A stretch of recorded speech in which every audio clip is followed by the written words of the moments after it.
Buenas tardes a todos. Vamos a dar comienzo a esta última capacitación de la Mesa de Niñez, Adolescencia y Familia de Asiera y que tiene que ver justamente con el mes del niño en nuestro querido país de Argentina, en donde nosotros estamos compartiendo a su vez también y recibiendo novedades, noticias, fotos de muchísimas fiestas, festejos y agasajos que se le hacen a los niños y siempre acompañado de enseñarles el Evangelio, la palabra de Dios. Qué cosa hermosa poder compartirlo también en nuestro grupo de WhatsApp, que los vemos todos los días.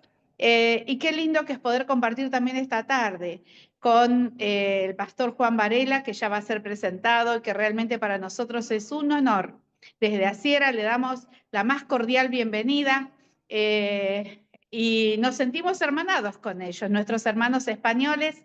Estamos hermanados en Cristo Jesús, así que bienvenido a Tierra Argentina, aunque sea por Zoom, y con esta charla que hoy va a ser motivadora, maravillosa. Va a ser una charla que nos va a dejar muchos principios, muchos valores bien claritos para que los tengamos en cuenta nosotros que profesamos la fe cristiana y también para poder transmitírselos a todo aquel que así lo quiera. Así que nosotros dentro del liderazgo, para nosotros hoy es una charla súper enriquecedora. Que el Señor les bendiga, le damos la bienvenida, el saludo de nuestra comisión directiva, de nuestro presidente, el pastor Christian Hoff, y bueno, ya los voy a dejar con Marcos Osurco y Walter Luna.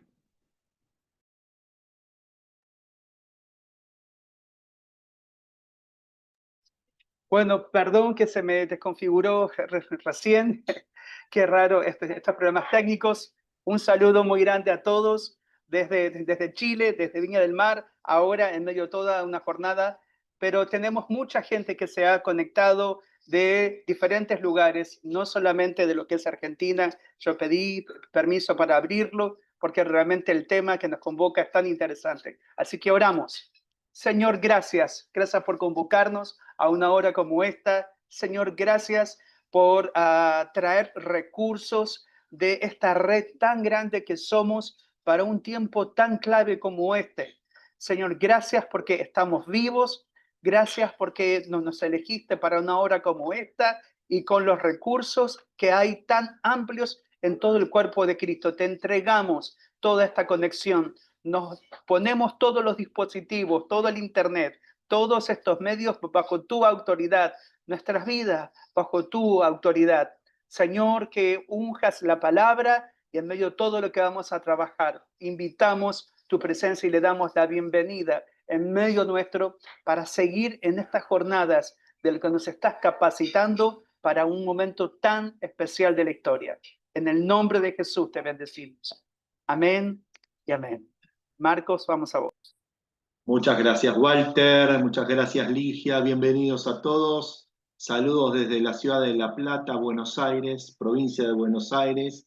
Y desde aquí queremos saludar especialmente a nuestro hermano, compañero en la batalla también, el pastor y doctor Juan Varela. Saludos desde Argentina, allí en Sevilla, él. ¿Cómo le va, hermano? Pues no tan bien como a ustedes, que andan con 20 graditos de nada. Aquí rozamos los 40 a las 7 de la tarde, ¿eh? Bueno, hay que ir entonces está muy cerca del mar, así que hay que después un chapuzón, como decimos en Argentina, y Sí, aprovecharlo. pues sí, Eh, pues sí. Bienvenido, pastor, el Gracias. pastor Varela. Él es doctor especializado en familia con más de 35 años en el servicio. Pastoreó en varios lugares en España, pero también fue misionero en alguna parte de Latinoamérica. Seguramente nos va a estar compartiendo un poco de eso. Así que a todos los hermanos latinoamericanos presentes, muchas gracias por acompañarnos y esto es con un gran corazón también para ustedes, para que se puedan sentir en familia, como es el gran tema en este momento. El doctor Varela es escritor, pero también que, bueno, más adelante vamos a estar compartiendo algunas de sus obras con respecto a niñez, a familia, en particular en la vida en el hogar. y en particular también él es el director de lo que es el equipo de trabajo de la Alianza Evangélica Española en torno a lo que es familia. Nosotros en Argentina tenemos la mesa muy amplia de lo que es niñez, adolescencia y familia, coordinamos todos juntos, pero él en particular, allí como nosotros formamos parte de una alianza evangélica en Argentina, que es Asiera, él es el director para todo lo que es España. Así que bueno, sin más preámbulo, está casado, tiene un hijo y queremos estar simplemente muy abiertos y expectantes, doctor, a recibir lo que el Señor puso en usted para compartir con todos nosotros. Muchísimas gracias por su tiempo. Al contrario, el placer es mío y sí, con Latinoamérica nos unen muchos lazos. Nuestro primer ministerio allá por el año 94 fue un año en Honduras, en Centroamérica, y allí con apenas 2 días de vida pudimos adoptar al que hoy es nuestro hijo, Noel Josué. Entonces nos unen grandes lazos y particularmente con Argentina porque les cuento que yo soy de Asturias y en Argentina ustedes tienen, en Buenos Aires, los 2 centros asturianos más grandes, uno de ellos el más grande de Latinoamérica, ¿no? Y cuando yo llegué allí por primera vez y vi los escudos de los municipios de mi tierra asturiana y vi mi pueblo asturiano representado y demás, pues se me caían las lágrimas, ¿no? Además les cuento que no es por casualidad que Asturias es la tierra de España donde está la mejor carne de toda España. Se llama la Costa Verde, mi tierra. Por lo tanto, es una costa con, o sea, es una tierra con muchísimo pasto y el ganado allí es exquisito. De manera que en Asturias casi podríamos competir con ustedes en calidad de carne, pero no llegamos, lamentablemente. No se puede tener todo en esta vida. Miren, amados, yo quiero compartirles algo que es lo que yo llevo ya mucho tiempo trabajando. Por eso el título de la charla es, sí, familias sólidas en una sociedad líquida. Y vamos a trabajar mucho con los conceptos de sólido y líquido porque eso tiene mucha relevancia. Lo que yo quiero hacer es, en primer lugar, un análisis desde el punto de vista de la sociología, ¿no? Porque el cambio de paradigmas y la aceleración de vértigo que estamos sufriendo a nivel social nos obliga a ser muy conocedores de los tiempos que nos toca vivir y sufrir, ¿no? Por lo tanto, y bueno, no sé si me han hecho coanfitrión para poder compartir pantalla. Sí, de acuerdo. Por lo tanto, voy a compartir.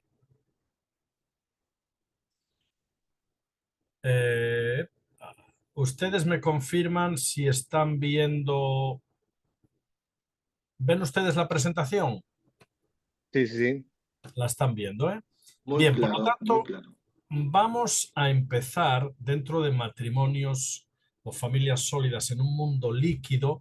Nos vemos obligados a detenernos un poquito y analizar las claves de una sociedad que si las desconocemos y con la hiperaceleración de vértigo que además estamos sufriendo en toda la sociedad, tenemos que entender muy bien esta primera parte, ¿no?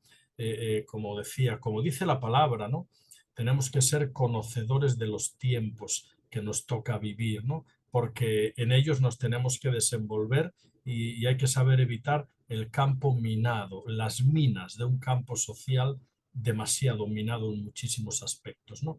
Por lo tanto, antes de que podamos entrar a trabajar un poco lo que sería teología del matrimonio, teología de la familia, nos interesa muy bien situar el contexto social que hoy nos toca vivir. De ahí que nos va a tocar hablar ahora un ratito de la era del vacío, ¿verdad? Claves para entender la cultura actual. Decimos ahí la ética de la verdad en la era de la posverdad. Y vivimos en lo que se denomina la era de la posverdad. La posverdad no es sino un eufemismo para hablar de la mentira institucionalizada, ¿no?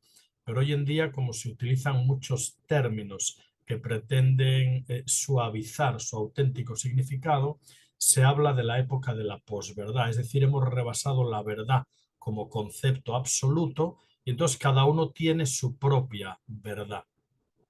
Y nosotros vamos a defender la ética de la verdad en la era de la posverdad. Entiendo que ustedes son la parte de Asiera que trabaja precisamente niñez, adolescencia, juventud y demás. Entonces, como decimos ahí, la niñez, adolescencia, la juventud y aún los adultos nos enfrentamos a una sociedad carente de valores y de una moral normativa. Hemos roto la baraja de una moral normativa, ¿no? Vivimos como si dijéramos en la época moderna de los jueces. Acuérdense que el libro de los jueces termina diciendo: no había rey en Israel y cada uno hacía lo que bien le parecía, ¿no? Por lo tanto, en la época que nos toca vivir, asistimos a una disolución de todo lo que fueron los valores normativos de la época y de la cultura judeocristiana, y entonces vivimos tiempos muy complicados, ¿no? El segundo párrafo de lo que tienen ustedes es una paráfrasis de una frase de Josh McDowell. Yo la he adaptado un poco y la frase, que es la fuente es de Josh McDowell, aunque está parafraseada: sin unas fuertes raíces espirituales, nuestros hijos y aún nosotros podemos ser fácilmente arrastrados por la corriente de esta sociedad líquida, ¿no? Por eso nos interesa conocer las claves de una sociedad para evitar caer en todo ese tipo de tentaciones y de trampas, ¿no? Bueno, Karl Barth, que era un gran teólogo, él decía hace muchos años, ¿no?, que para preparar una buena predicación en una mano teníamos que tener la Biblia y en la otra el periódico. Claro, en aquellos tiempos no se habían inventado todavía Internet, ni había redes sociales, ni nada de eso, pero el principio se nos aplica de igual forma, ¿no? Para contextualizar la palabra de Dios en los tiempos que nos toca vivir, tenemos que ser también conocedores de esos tiempos, porque hay mucha fachada y tenemos que saber evitar las trampas, ¿no? Más recientemente, John Stott hablaba del cristiano que debe de tener el concepto de la doble escucha. Con un oído escuchar las verdades inmutables de la palabra de Dios, las que no cambian nunca, pero con otro oído estar muy atento a la vertiginosa aceleración que estamos sufriendo en paradigmas y en cambios sociales, ¿no? Por eso Romanos 13 es un texto muy, muy contemporáneo, ¿no? Acuérdense, Romanos 13 dice: y esto conociendo el tiempo, que ya es hora de levantarnos del sueño porque ahora está más cerca nuestra salvación que cuando creímos. Dice: la noche está avanzada, se acerca el día. Desechemos pues las obras de las tinieblas y vistámonos las armas de la luz. Y la noche, amados hermanos, está muy avanzada. De hecho, en España tenemos un refrán que dice: la hora antes del amanecer es la hora más oscura. Y es verdad, parece ser que biológicamente hablando, justo la hora antes de que amanezca es la hora de mayor oscuridad, ¿no? Aplicado a nuestra historia, a nuestra sociología y aún a nuestra soteriología, podríamos decir sin lugar a equivocarnos que estamos en la hora más oscura, la que precede al amanecer. Y eso evidentemente tiene dos lecturas un poco inquietantes. Una, que estamos en la hora más oscura, donde la maldad se desata como en ninguna otra época de la historia, pero es la hora más oscura precisamente porque es la hora que precede al amanecer, ¿no? Y bueno, esa es nuestra esperanza. El amanecer en nosotros es Cristo. Recuerden, Cristo en nosotros, la esperanza de gloria, ¿no? Siempre hemos dicho que el libro de los Hechos, en cuanto a la segunda venida, pone en marcha el cronómetro de Dios, ¿no? El nacimiento de la Iglesia con la encomienda de predicar el Evangelio hasta lo último de la tierra, y entonces vendrá el fin. El nacimiento de la Iglesia marca o pone en marcha el cronómetro, la cuenta atrás para la segunda venida del Señor, ¿no? Por lo tanto, es muy lícito entender que los apóstoles decían que hablaban de que el Señor venía pronto, de que la segunda venida estaba cerca, y bueno, ellos tenían razón, porque los apóstoles inauguraron la primera parte de la segunda venida del Señor, ¿no? y nosotros estamos inaugurando la última parte, ¿no? Y esto es una realidad muy entendible desde el campo de la sociología, desde el de la teología y aún desde el campo de la ecología. Es decir, la depravación a la que estamos sometiendo al medio, nuestro planeta Tierra, y les recordaba a mis hermanos antes que en España estamos teniendo una ola de incendios sin precedentes en la historia, lo que ya se denominan incendios de sexta generación, donde confluyen toda una serie de factores climáticos que hacen casi inviable su extinción en muchos aspectos, ¿no? Entonces, esto está en fase terminal. Esto está en fase terminal, ¿no? Y la gran pregunta es cómo nos hallará la venida del Señor, ¿no? Nos tiene que hallar conocedores de los tiempos, nos tiene que hallar con la mano en el arado y nos tiene que hallar entendiendo muy bien los signos de estos tiempos para ser astutos y sencillos y saber presentar la esperanza que desesperadamente tanta y tanta gente necesita, ¿no? Bueno, vamos adelante, porque si no, no nos va a dar tiempo. Nuevo milenio y aldea global. Podemos decir que una forma de describir la sociedad actual con la globalización es precisamente hablando del mundo como la nueva aldea global digitalizada, ¿no? Entonces, Filipenses 2:15 habla de... A ver si tengo por aquí la Biblia. Filipenses 2:15 es un versículo también muy contextualizado con los tiempos que nos toca vivir. Y entonces Filipenses, hemos dicho 2:15, ¿no? Dice literalmente así: para que seáis irreprensibles y sencillos, hijos de Dios sin mancha, en medio de una generación maligna y perversa, en medio de la cual tenemos que resplandecer como luminares en el mundo, ¿no? O segunda de Pedro, pero tenemos la palabra profética más segura, a la cual hacemos bien en estar atentos, como a una antorcha que alumbra en lugar oscuro, hasta que el día esclarezca y el lucero de la mañana salga en nuestros corazones, ¿no? Por lo tanto, son versículos absolutamente contextualizados en los tiempos que nos toca vivir. Qué cierto es, amados, que el nuevo milenio, el año 2000 en adelante, vino inaugurado por toda una serie de acontecimientos que ya auguraban lo que nos venía por delante. En primer lugar, la caída de las Torres Gemelas nos hace entrar en una situación de terrorismo globalizado, donde el país más potente de todo el mundo aún se vio agredido en el centro mismo neurálgico de su corazón financiero, ¿no? En Nueva York. La caída de las Torres Gemelas supuso un paradigma a la hora de entender la globalidad de absolutamente todo, ¿no?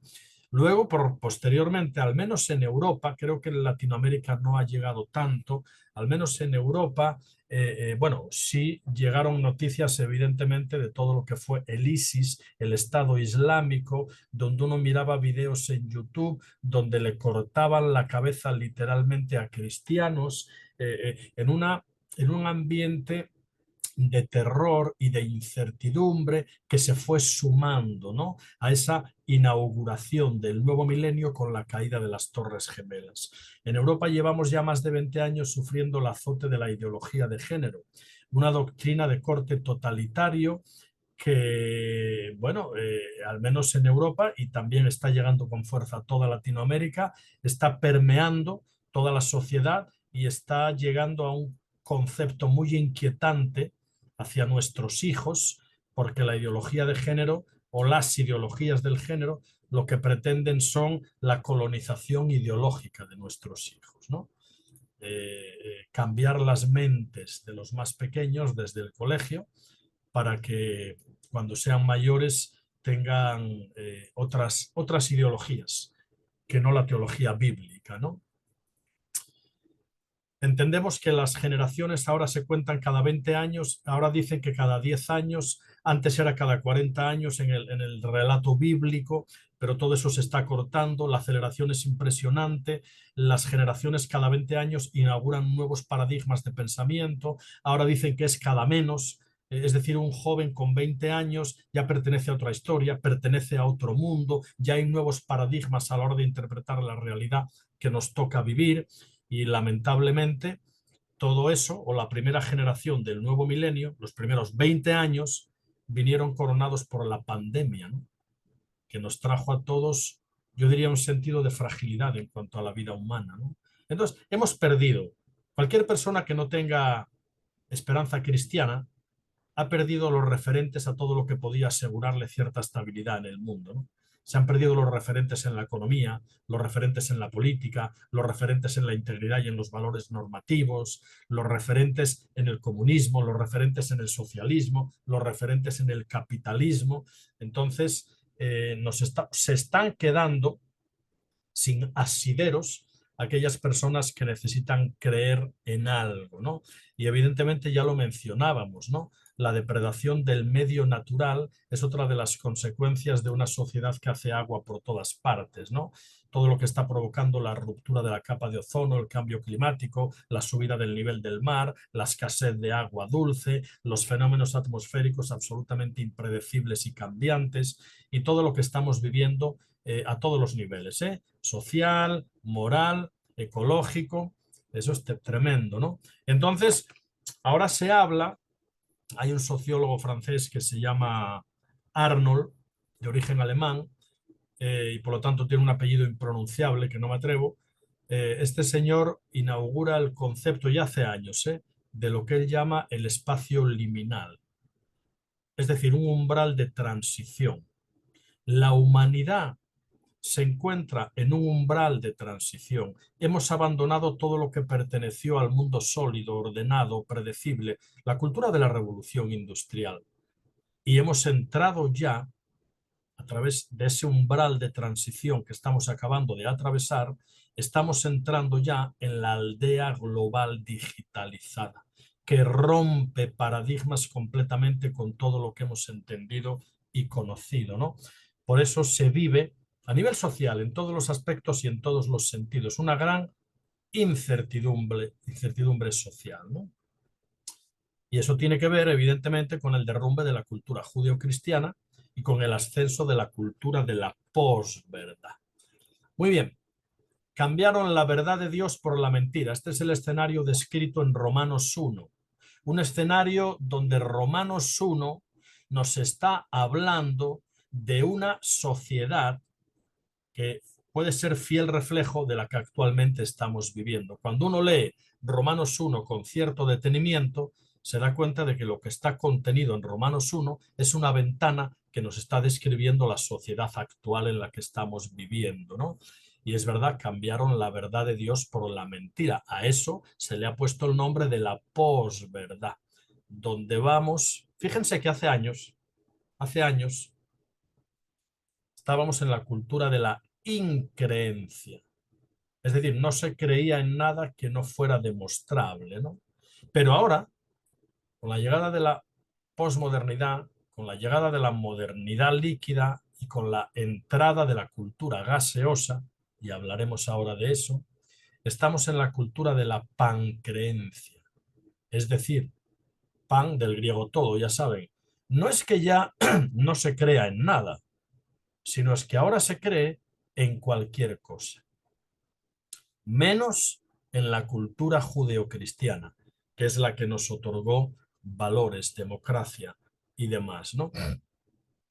Por eso hemos ido de la pancreencia a la cultura del vacío. Vivimos en lo que Nietzsche, el gran filósofo ateo, anticristiano, a pesar de ser hijo y nieto de pastores, Nietzsche empezó a popularizar el concepto del nihilismo, ¿no? La vida vacía, la creencia en nada, ¿no? Y todas esas cuestiones que han hecho tantísimo daño a nuestra filosofía y aún a nuestra teología, ¿no? Ustedes recordarán que René Descartes, el gran filósofo, tenía una frase que decía cogito ergo sum, es decir, pienso, luego existo. Esa frase de René Descartes en el actual hedonismo contemporáneo se ha cambiado y ya no es pienso, luego existo, sino siento, luego existo. Hemos elevado el sentimiento y la emoción a la categoría de valor supremo. Y ahora aquí todo el mundo dice que tenemos que dejar que las personas sientan, sean lo que quieran ser, experimenten, y lamentablemente eso ha sustituido a la razón por la emoción, ¿no? Entonces, ahora se habla de una fatiga existencial, y esa es la palabra, fatiga existencial, ansiedad, insomnio, depresión, la cultura del suicidio. En España el suicidio es la segunda causa de muerte no natural entre los jóvenes, ¿no? Eso es terrible entre la infancia, entre la adolescencia y juventud, ¿no? Eso es terrible. Pero claro, todo está en la palabra, ¿eh? Cuando leemos Oseas, ese versículo, dice ahí, mentir, hurtar, matar y adulterar prevalecen. Y homicidio tras homicidio se sucede, por lo cual se enlutará la tierra y se extenuará todo morador de ella. Esa palabra se extenuará es el mismo concepto que lo que se habla hoy en las consultas de psiquiatría de fatiga existencial. Es el mismo concepto, ¿no? Y ahí está profetizado ya la cultura que nos venía por delante, ¿no? Y cómo esa extenuación del alma y del espíritu hoy en día se llama fatiga existencial y provoca todo tipo de depresiones, suicidios, cuadros de ansiedad y demás. Por lo tanto, emerge una nueva arquitectura social que nos sitúa en ese umbral de transición. Es decir, hablamos ya de la era del vacío, hablamos de la disolución del orden cultural establecido. Y todo esto es importante entenderlo porque la familia hunde sus raíces en esta sociedad. Los niños, la infancia, la niñez, la adolescencia, van a beber de las fuentes de una sociedad que nosotros tendremos que decidir en qué caño, en qué fuente tienen que beber nuestros hijos y en qué fuente no. Pero primero tenemos que conocer toda esta fragmentación social, ¿no? Los nuevos entornos sociales. Fíjense que coincidiendo con el nuevo milenio, el Pentágono en Estados Unidos empezó a hablar de un entorno VUCA. Ustedes lo tienen ahí, un mundo VUCA. Eso responde a las iniciales en inglés, aunque casi todas se trasladan al español, de un entorno o de un mundo, ahí lo tienen, volátil, incierto, complejo y ambiguo. Está en inglés. Volátil, incierto sería uncertain, complejo y ambiguo. Claro. Entonces, eso que en principio determinaba una situación a nivel global en el aspecto bélico, militar, incierta, volátil, compleja, ambigua, ¿verdad? Pasó a la sociología. Y ya me dirán ustedes si hoy no vivimos en una sociedad volátil, incierta, muy compleja y muy ambigua. Pero ahora hemos inaugurado lo que ya se da en llamar un entorno BANI, que responde en inglés a las iniciales de un entorno fragmentado. Como no hay una verdad absoluta en la que ampararse, todos son medias verdades, ¿no? Un mundo fragmentado, lleno de ansiedad, característica de esta cultura. No lineal, porque no tiene nada definido y por lo tanto es incomprensible. Miren, esto es sociología, pero tiene tanto que ver con teología, porque todo esto ya está profetizado, todo esto ya estaba escrito, ¿no? ¿Se acuerdan ustedes cuando en el colegio nos hablaban de los estados de la materia? Y nos decían, los estados de la materia son 3, sólido, líquido y gaseoso, ¿se acuerdan, verdad? Pues fíjense qué interesante. Resulta que la materia está conformada por partículas, ¿de acuerdo? Siendo las partículas que conforman la materia las más pequeñas, las que llamamos los átomos. Permítame un segundito entrar aquí en este aspecto de física porque es tan interesante. Resulta que la materia está conformada por partículas, de las cuales las más pequeñas son los átomos, que tienen carga, peso, electricidad. Ahora imagínense ustedes que en el espacio hay muchas partículas y están cercanas. Las partículas tienen una cosa que se llama fuerzas de atracción, fuerzas de cohesión. Cuando las partículas que conforman la materia están muy cercanas, las fuerzas de cohesión tienden a unificarlas. Y entonces tenemos la materia en estado sólido, que ocupa un volumen, un mismo lugar y no varía en el tiempo. Pero fíjense ustedes que cuando las partículas que conforman la materia están más separadas, esas fuerzas de cohesión no tienen tanto poder de atracción y entonces las partículas que conforman la materia andan cerquita pero moviéndose para un lado y para otro. Hablamos de la materia en estado líquido. Acuérdese que un líquido tiene el mismo volumen pero puede variar su posición dependiendo del recipiente donde lo insertemos. Y fíjense que cuando las partículas que conforman la materia están tan separadas que ya no hay absolutamente ninguna fuerza de cohesión, las partículas se disparan, se caotizan. De hecho, la palabra gas viene de caos. Hablamos de la materia en estado gaseoso, volatilizada. ¿Por qué les cuento esto? Porque esto se aplica, estimados hermanos, como anillo al dedo a la sociedad en la que vivimos. Nosotros venimos de un mundo sólido. Bueno, cuando digo nosotros, me refiero a los que tenemos, ¿qué les pondría yo? De 40, 45 años para arriba. Venimos de un mundo sólido, donde las partículas de la cohesión tenían que ver con valores, tenían que ver con normas, tenían que ver con criterios unificados, tenían que ver con una cultura judeocristiana que unificaba una norma que era de valor o unos valores que eran normativos para todos. Servíamos a un bien común que era la sociedad, que era la iglesia. Había una cohesión social. Venimos de un mundo sólido. Lamentablemente, hace muchos años que entramos en un mundo líquido, donde al deslindar, al no haber norma ni ética, hemos quitado los lindes, hemos quitado las vallas y entonces fíjense que dice el refrán, cuando los diques se rompen, las aguas se desparraman sin control.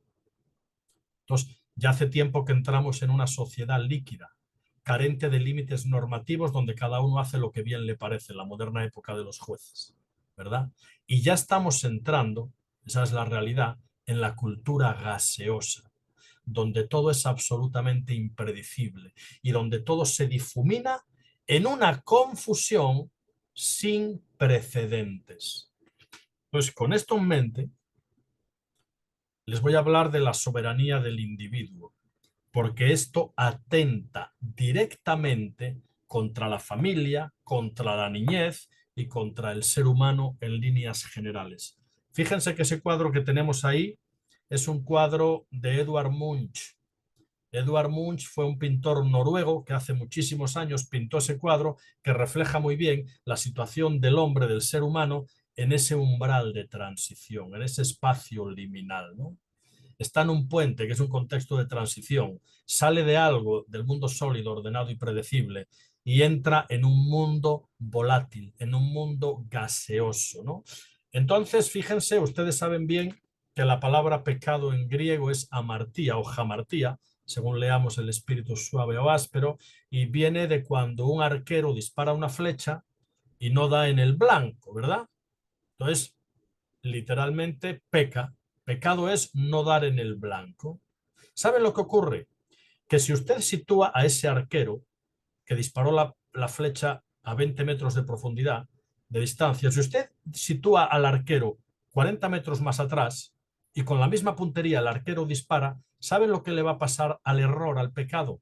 Es decir, la distancia va a aumentar, la flecha va a ir más desviada del blanco, porque la distancia aumenta el error. El primer pecado de la historia, Génesis 3, y la distancia desde entonces hasta ahora no ha hecho sino aumentar la lejanía y la independencia del ser humano del creador. Ahí ya va implícito el germen de la autonomía. auto, yo y nomos ley, mi propia ley. Claro, posteriormente en la Edad Media, San Agustín popularizó una frase que luego Lutero también pronunciaba, ¿no? Y en latín es el incurvatus in se, el hombre vuelto sobre sí mismo, ¿no? El germen del egoísmo. Luego, posteriormente, Thomas Merton, que es un monje contemporáneo de la abadía de Kentucky en Estados Unidos, él tiene un libro donde habla de la herejía del individualismo como el mal supremo que nos va a alejar del orden establecido por Dios.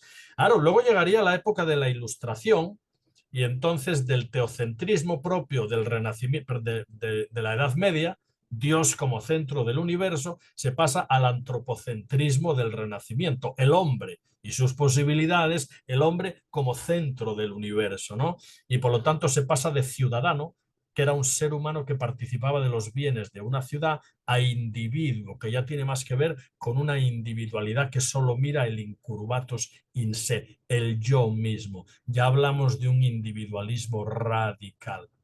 Y miren, en la modernidad líquida que nos ocupa, la autonomía llega a negar la biología y lo vamos a ver ahora al ratito, ¿no? Y entonces navegamos hacia ese concepto de soberanía del individuo. Es decir, navegamos hacia un individuo que desligado de toda norma, desligado de toda ética, desligado de toda moralidad, desligado del servicio a un bien supremo, desligado de una familia que lo encorsete y lo limite, busca esa supuesta libertad creyendo que es el centro del universo y que puede vivir como, cuando y donde quiera. Y ese es el gran error, ¿no? del ser humano. Ese concepto de un individuo soberano que puede redefinirse y reinventarse como le plazca. A eso hemos llegado y estamos llegando lamentablemente, después de haber abandonado todos los paradigmas que conformaron la cultura judeocristiana y que nos dieron a todos un sentido de orden, un sentido de justicia, un sentido de servir a un bien común y mayor que nosotros. Claro, Philip Rieff, que es un profesor de sociología en Pensilvania, miren qué interesante, él habla del hombre político. Y fíjense lo interesante, es lo que él denomina la teoría de la cultura. Entonces él dice que en la antigua Grecia, donde nace la democracia, donde nace la política, estaba el hombre político, que era un hombre que servía a la política, servía a la ciudad, a un bien superior. Luego, en la Edad Media, alta y baja Edad Media, con el teocentrismo como centro, se hablaba del hombre religioso. Era un hombre o una mujer, ¿verdad? Un ser humano que servía a la iglesia en sus rituales, en sus misas, en todo lo que es el santoral y el año litúrgico, el hombre religioso que servía a un bien mayor que era en este caso la iglesia, con todas las trabas que tenía. Luego llegó el hombre económico con la revolución industrial, con la producción. Era un hombre y una mujer que servían a la industria, servían a un bien mayor que ellos, participaban del progreso de una sociedad netamente industrial. Pero luego llegó, con la modernidad líquida, el hombre psicológico.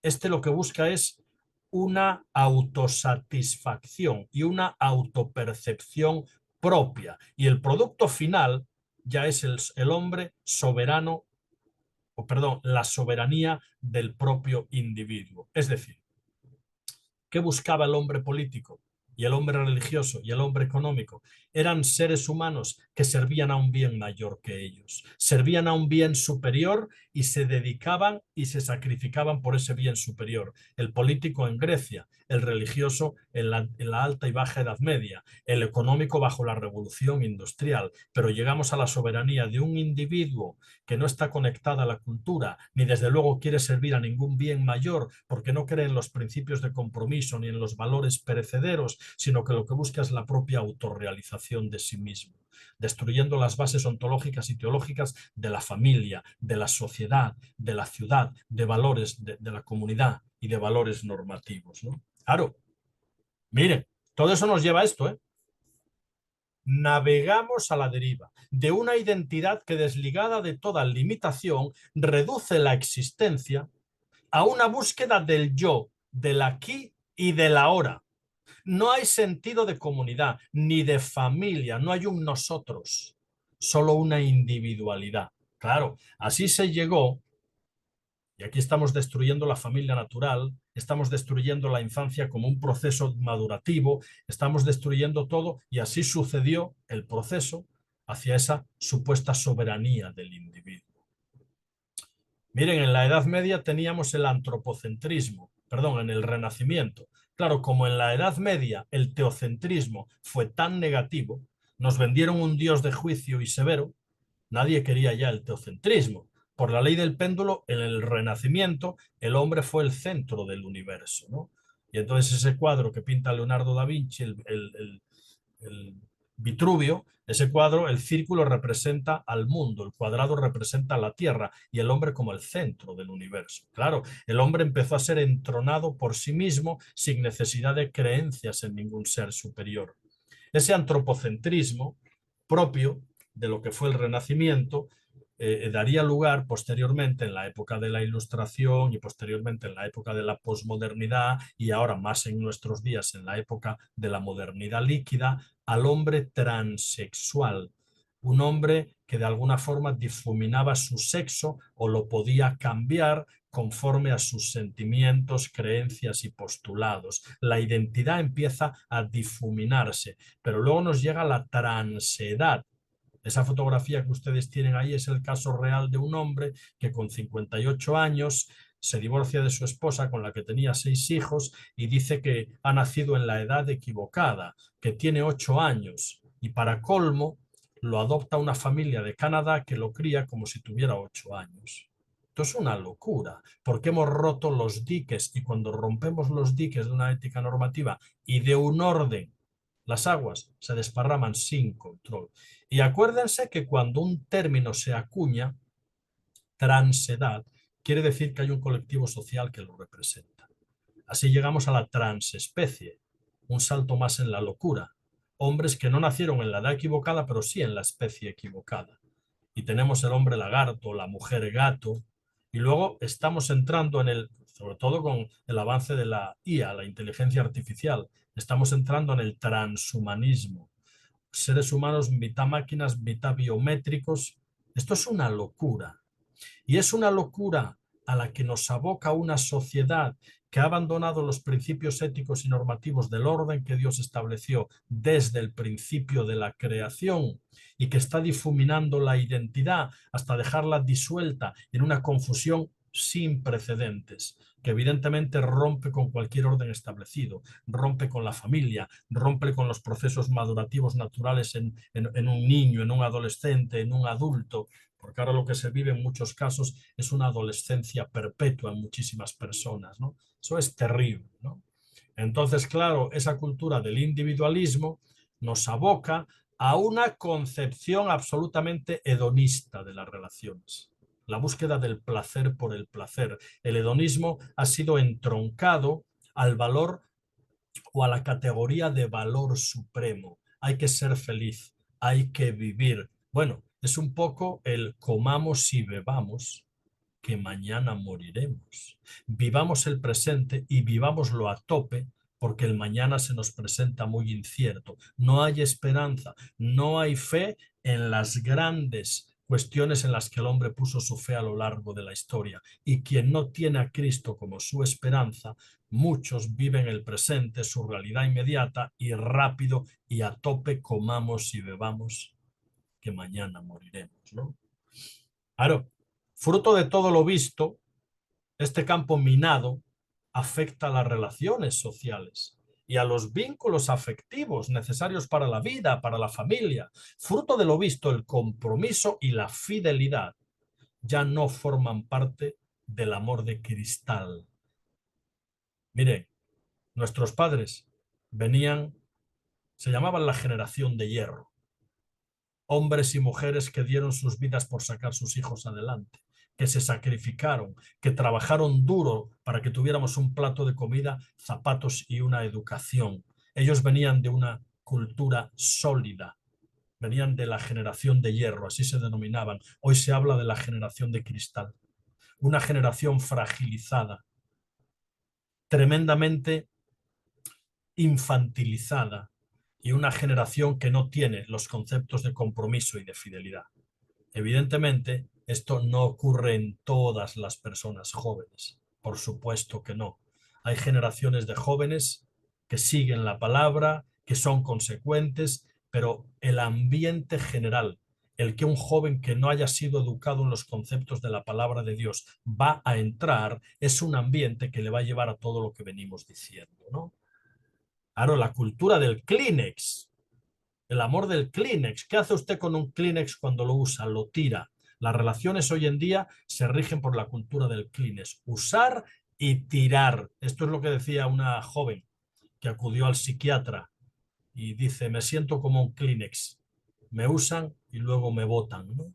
Eso es terrible. La obsolescencia del amor. De pronto el amor ya tiene fecha de caducidad. La desvalorización social del matrimonio, de la familia, de la maternidad, que en muchos casos es vista como un engorro para la profesionalización de la mujer. Esto es terrible, ¿no? Y en palabras de alguno de los modernos ideólogos de género, ellos hablan de la familia en los siguientes términos, y les cito textualmente. La familia es una estructura opresora y patriarcal que mantiene la hegemonía dominante del macho y relega a la mujer al simple papel de reproductora pasiva. Eso es terrible, ¿no? El concepto que tienen de familia, ¿no? Entonces, decimos ahí que la familia se disuelve. Claro, se disuelve la familia, se disuelve la identidad, se disuelven los procesos formativos que conforman en un ser humano los valores de madurez y con ella las raíces de la identidad, ¿no? Es literalmente, hermanos, la desaparición de la cultura judeocristiana, ¿no? Salmo 11.3 dice, si fueren destruidos los fundamentos, ¿qué ha de hacer el justo? Y les aseguro que los fundamentos de la sociedad están siendo destruidos, ¿no? El justo, nosotros, tenemos que recuperar los valores de la cultura judeocristiana, tenemos que recuperar los valores de la familia natural y tenemos que aprender a educar a nuestros hijos en la heterosexualidad y haciéndoles muy conscientes de los peligros que les acechan fuera, ¿no? Entonces, esa es una labor que nos compete a nosotros, ¿no? Bien, aquí tenemos los nuevos modelos familiares. Vamos a hacer un descanso en breve cuando termine la primera parte, que ya estamos a punto. Familias monoparentales, claro, las familias compuestas por un solo progenitor y los hijos si los hubiere. De hecho, la arquitectura de las ciudades en Francia y ya en España empieza a realizarse en función de la sociedad que la contempla, ¿no? Y en la sociedad actual en España hay mucha familia monoparental, de un padre solo o una madre con sus hijos. Y entonces ya los apartamentos cada vez empiezan a ser más pequeños, porque las familias, las grandes familias, están dejando de ser, y la arquitectura de la sociedad se adapta a esos nuevos tiempos, ¿no? También tenemos las familias reconstituidas. Bueno, estos son las familias de segundas nupcias, las familias formadas por matrimonios que se disuelven, luego se vuelven a casar y ambos en ocasiones aportan los hijos habidos en matrimonios anteriores, ¿no? Luego tenemos las familias formadas por parejas de hecho, que no de derecho. Son de hecho, pero no de derecho. De hecho, porque conviven juntas, pero no son de derecho porque no legalizaron su situación, ni en el juzgado ni en la iglesia, ¿no? Son uniones de hecho, parejas de hecho. Luego están las familias homoparentales, formadas por dos hombres o por dos mujeres con la posibilidad de adoptar. En España hace muchos años que están legalizadas las familias homoparentales. Luego están las familias comunitarias, familias formadas por jóvenes que viven en tribus urbanas, jóvenes que no se han casado, viven en pandillas, en grupos sociales de claro signo marxista, muchos de ellos, ¿no? Ocupas, que ocupan, en España le decimos ocupas porque ocupan edificios abandonados y viven en ellos, ¿no? Las maras famosas de algunos lugares de Centroamérica sobre todo, ¿no? Familias comunitarias, familias genéticas, niños a la carta, niños en los que uno ya va a poder decidir cómo quiere el niño, qué características, ¿no? En una manipulación genética que rompe con la ética más elemental, los vientres de alquiler y todo ese asunto, ¿no? Miren, las familias DINK, D-I-N-K, En inglés quiere decir doble ingreso, no kids, sin niños. Familias profesionalizadas, que no quieren el engorro de los niños, ya les basta el bulldog francés. Y que están profesionalizadas y lo que buscan es una vida con unos acuerdos mínimos, con una abundante economía bien saneada y con una gran comodidad. Luego tendríamos las familias multiespecie, que nos detenemos ahora 5 minutos antes de terminar la primera parte, familias multiespecie. Y luego las uniones libres, polifamilia, se casan 2 hombres con una mujer, se casan 2 mujeres con un hombre, polifamilia, objetofilia, ya se está dando, matrimonios de personas con cosas. Un señor en Italia se casó con su Ferrari. Una mujer se casó con su radio porque es lo que le daba más compañía en su absoluta soledad y cosas de este tipo. Y ya se está hablando de la zoofilia igualitaria, el sexo con animales. Miren, ya tenemos las familias multiespecie. Estamos humanizando a los animales y ese es un paso previo para la zoofilia. Eso de helados para perros ocurrió la semana pasada. Estaba yo con mi esposa María del Mar paseando por la playa y nos fuimos a tomar un helado y al entrar veo ese cartel, helados para perros. Y ahí en el otro extremo tenemos a una pareja que tiene un perrijo, ¿verdad? Y el perrijo acaba de cumplir 2 años y hay que celebrarle los años. Eso es lo que se denomina familias multiespecie, que prefieren no tener el engorro de criar hijos porque es un alto nivel de compromiso, de sacrificio y de economía, y entonces optan por los perros, el perrijo o el gatijo. Claro, se le otorga al animal de compañía un estatus de ser humano. Esto provoca en España ya que la natalidad descienda, pero que aumenten los animales de compañía. Claro, estamos sustituyendo los vínculos afectivos de una paternidad natural, ¿no?, por una paternidad forzada al humanizar a los animales. Esto es la antesala de la zoofilia. Porque si ya consideramos a los animales como hijos, los vestimos, los llevamos al médico, les damos helado, estamos atribuyéndoles características humanas, entonces pronto algunas personas se querrán casar con su perro o con su perra o cuestiones similares. Porque como hemos roto la baraja de una ética normativa, las aguas se desparraman sin control. En España lleva años aprobada la ley del bienestar animal. En España, un hombre o una mujer que tenga un perro no es dueño, es tutor del perro, porque el perro tiene derechos. El hombre no es dueño del perro, el perro ya tiene derechos. Entonces se sustituye la palabra dueño por tutor del animal, ¿no? Claro, la sustitución de los hijos por animales de compañía es un signo del debilitamiento de los vínculos afectivos entre seres humanos. Y la generación de hijos, que debería de sustituir o de constituirse en el reemplazo natural para que la civilización vaya existiendo, está mermándose cada vez más, cada vez menos hijos, ¿no? Una muestra de la individualización del ser humano, de esa soberanía del individuo, donde se huye del sacrificio, de la crianza de hijos naturales, de los conceptos de compromiso y demás. Bueno, hasta aquí la primera parte. Yo sé que les dejo un sabor de boca medio ácido, pero no se preocupen porque la esperanza nos viene después, ¿eh? Pero teníamos que darnos un baño de realidad, porque esta es la realidad que vivimos y la realidad que sufrimos, ¿no? Por cierto, creo que luego se va a presentar uno de mis libros, que es Mundo Volátil, donde yo explico en detalle todo lo que les acabo de comentar aquí de forma resumida. Por lo tanto, antes de que entremos en ética y teología del matrimonio y la familia, entiendo que tenemos un breve descanso. Y dejo la palabra ya aquí. Ética y teología del matrimonio y la familia, ¿no? Acuérdense, Salmo 127:1, si el Señor no edifica el hogar, en vano trabajan los albañiles, dice alguna versión, ¿no? Y eso es bien interesante, los albañiles. Ese es el libro donde yo, y el libro tiene que estar en Argentina ya, tiene que haber llegado ya. Luego lo confirman si se puede encontrar, pero ese es mi último libro. Bueno, el último sale en diciembre, pero este es el que ya está a la venta, donde yo trabajo ahí en Mundo Volátil absolutamente todo lo que hemos visto en la primera parte, pero más a fondo, ¿no? De hecho, la primera parte no es sino un extracto, para que ustedes me entiendan, de este libro mío, ¿verdad? Mundo Volátil. Bien. La estructura familiar en la historia, hay que trabajar un poquitito esto, ¿no? Claro, desde una perspectiva histórica, la estructura familiar fue variando en su composición, ¿verdad?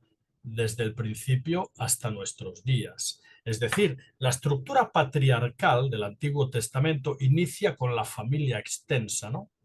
Era una familia compuesta por varias generaciones, donde el patriarca se erigía como el juez supremo de la familia. Luego, digamos que esa estructura patriarcal de familia extensa comenzó luego o continuó con el clan familiar, luego con la tribu, ampliándolo un poquitito más, y luego finalmente se llegó a la nación de Israel. La nación de Israel está compuesta por las 12 tribus de Israel, que a su vez estaban conformadas por clanes, familias y todo el asunto, ¿no? Ahora, con el paso del tiempo, llegando ya a la época moderna actual, y tenemos que hacerlo así de rápido porque no hay más tiempo, muchísimas funciones educativas, de autoridad y de cuidado de las familias fueron traspasadas al ámbito de la legislación civil. Es cuando ya en las sociedades modernas el Estado se encarga de la educación de los hijos y todo el asunto, ¿no? Muchas competencias fueron traspasadas al ámbito de lo civil, de las políticas, de los gobiernos, de la ciudad y demás, ¿no?